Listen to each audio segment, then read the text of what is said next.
Hello students, I welcome you all on my YouTube channel Mind Blowing Accounting. Today I am going to discuss with you money chapter.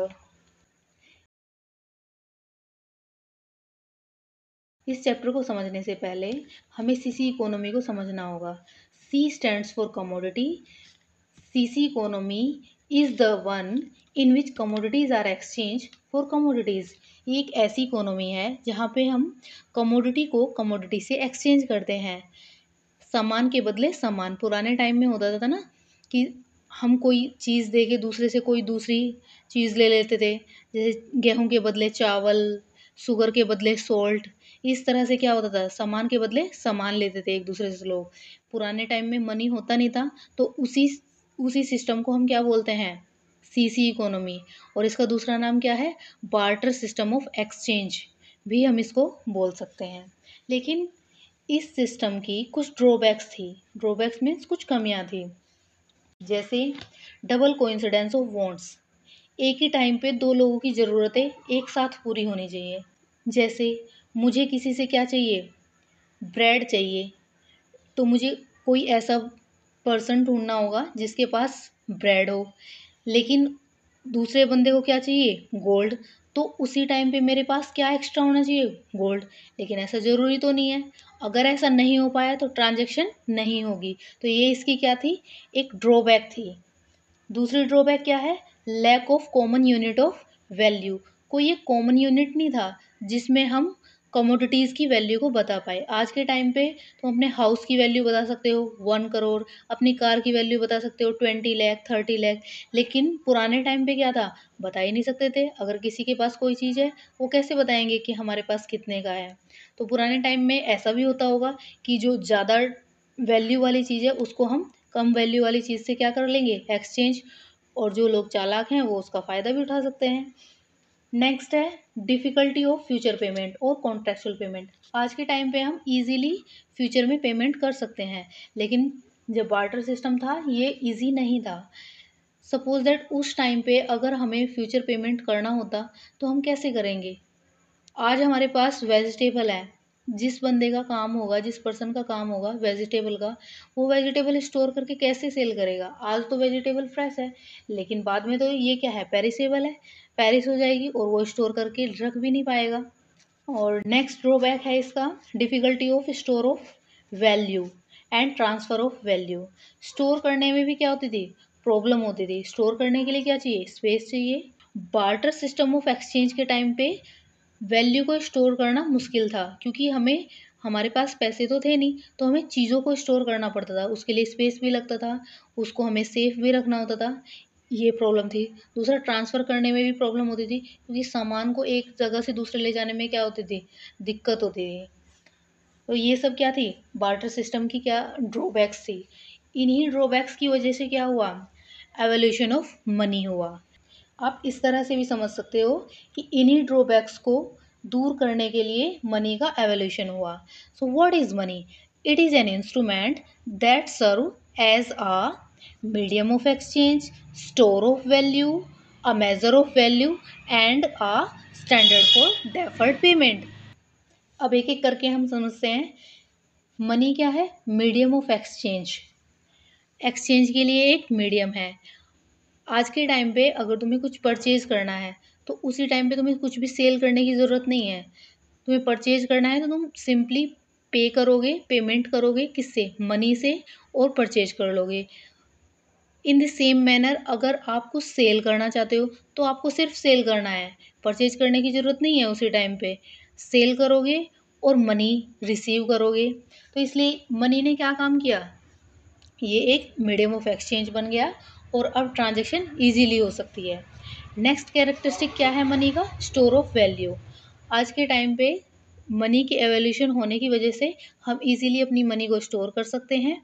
और अभी जैसे कि आपको पता है 2000 rupees वाले नोट है, इजीली आप थोड़े से ही स्पेस में बहुत सारी मनी को स्टोर भी कर सकते हैं, बैंक में भी स्टोर कर सकते हो। तो स्टोर ऑफ वैल्यू क्या हो गया है, ईजी हो गया है। नेक्स्ट है अ मेजर ऑफ वैल्यू।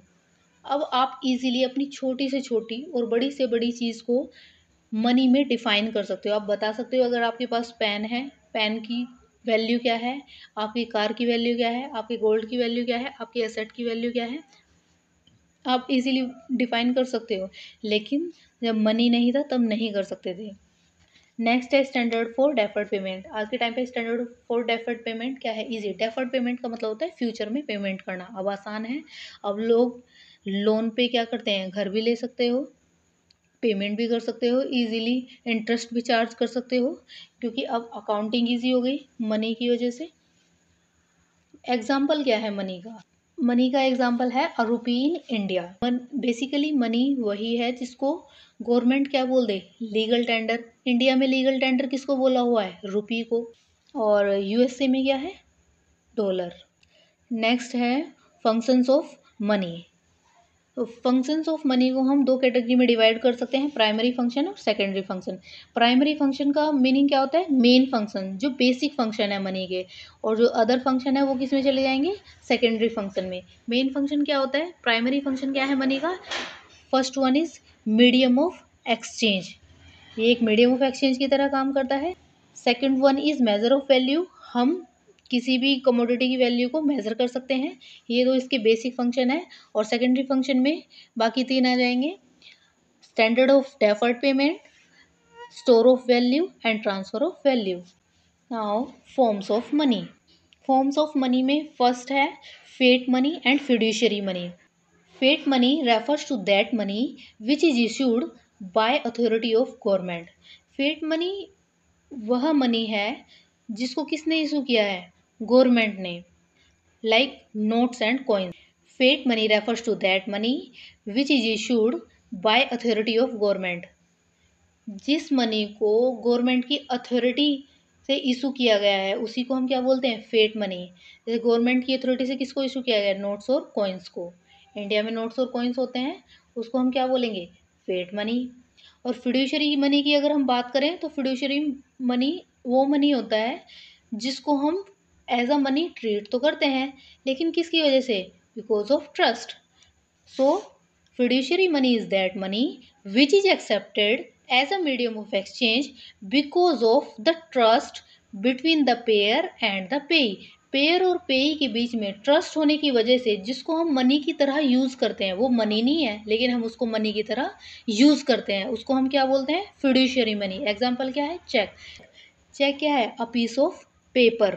लेकिन हम उसको मनी की तरह यूज़ तो करते हैं, लेकिन किस वजह से? ट्रस्ट होने की वजह से। तो इसको हम क्या बोलेंगे? Fiduciary money. Second, full bodied money and credit money. Full bodied की मनी की अगर मैं बात करूं तो फुल बॉडीड मनी के अंदर क्या होता है? Money value is equals to commodity value. एक मनी वैल्यू होती है और दूसरी क्या होती है? Commodity value. और ये दोनों इसके अंदर क्या होंगी? बराबर होंगी। मनी वैल्यू का मतलब क्या है? जो कॉइन्स या नोट्स के ऊपर लिखा हुआ होता है उसको हम बोलते हैं मनी वैल्यू। और कमोडिटी वैल्यू का मतलब क्या है? जो उसमें मटेरियल यूज़ हुआ है। पुराने टाइम में क्या होता था? सिल्वर कॉइन्स होते थे, जितना सिल्वर यूज़ हुआ है उतनी ही उसकी वैल्यू होती थी, उतना ही उस पर लिखा होता था। जितना उसमें मटेरियल यूज़ हुआ है उतनी ही उसकी वैल्यू होती थी। तो उसको क्या बोलते थे हम? फुल बॉडीड मनी, क्योंकि उसमें मनी वैल्यू कमोडिटी वैल्यू के बराबर था। लेकिन आज के टाइम पे क्या होता है? Money value is greater than commodity value. जितना मटेरियल मनी के अंदर यूज़ हुआ है वो उसकी मनी वैल्यू से क्या है? कम है। 2000 रुपीज़ का जो नोट है उसमें जो पेपर यूज़ हुआ है वो 2000 रुपीज़ का नहीं है, लेकिन उस पर 2000 रुपीज़ लिखा हुआ है और हम उसको 2000 रुपीज़ की तरह यूज़ करते हैं, तो मनी वैल्यू क्या हुई? ज़्यादा। इसको हम क्या बोलेंगे? Credit money. And next one is money supply. What is money supply? इसको स्टार लगा लेना, ये इंपॉर्टेंट है, एग्जाम में बहुत पूछा जाता है। It refers to the total stock of money held by the public of a country at a point of time. ये स्टॉक ऑफ मनी है जो किसके द्वारा हेल्ड किया जाता है? People of country. कंट्री के लोगों के पास जितना स्टॉक है मनी का एक पर्टिकुलर पॉइंट ऑफ टाइम पे, उसी को हम मनी सप्लाई बोल देंगे। लेकिन ये बात याद रखना, लोगों के पास, गवर्नमेंट के पास नहीं, आरबीआई के पास नहीं, सिर्फ किसके पास? लोगों के पास। सप्लायर ऑफ मनी को कंसिडर इधर नहीं करेंगे। और क्योंकि इसमें बात हुई है at a point of time की, तो इसलिए ये क्या है, स्टॉक कंसेप्ट। तो हम इसको क्या बोलते हैं, it is a stock concept. अब हम मेजर्स ऑफ मनी सप्लाई देखते हैं। As we know there are 4 measures of money supply, M1, M2, M3 and M4। लेकिन आपके जो सिलेबस में M1 ही है, तो हमें क्या पढ़ना है, सिर्फ M1 पढ़ना है।